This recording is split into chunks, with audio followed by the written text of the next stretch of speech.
I know I told you guys that I wasn't going to do another Suli Speaks video. I was going to stop doing it. But whenever I have like information or insight, I always kind of feel obligated to share it with my people. And you guys are my people that watch me, people that support me. So I guess here I am.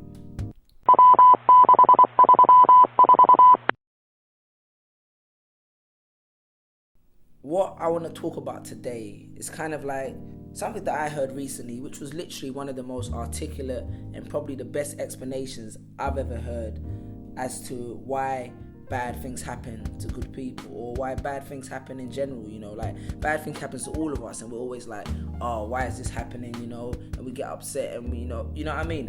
And this rationale was kind of like something which really changed my perception on any situation, and I'm trying to apply it going forward. And not saying I'll be successful, but hopefully some of you can take it on and be even more successful at it. So it starts in the form of a proverb.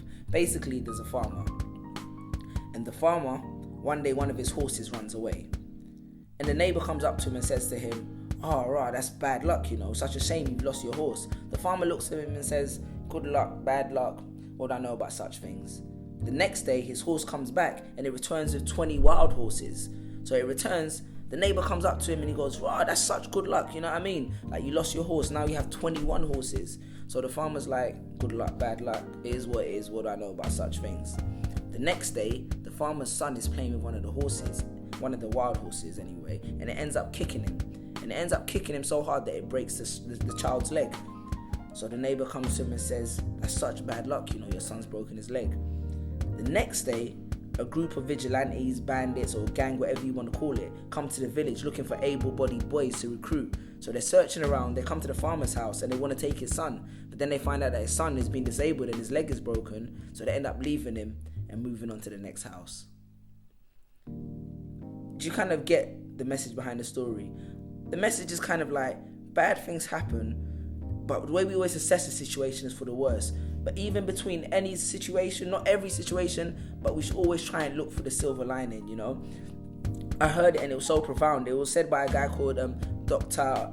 Ravi Zacharias. I believe he's a Christian minister. I'm not Christian, for those who feel to ask. My wife is though.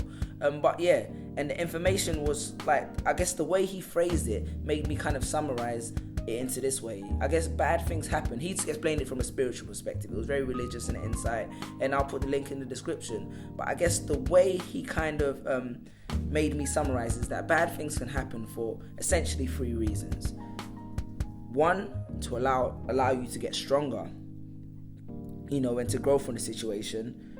2, I guess it's because sometimes there's a positive side, to allow room for something more positive to come in your life. And the 3rd reason, which I think a lot of us overlook, is simply to allow us to appreciate the good things we have, or to learn to appreciate the good things we have, or to learn to value the good things that we have.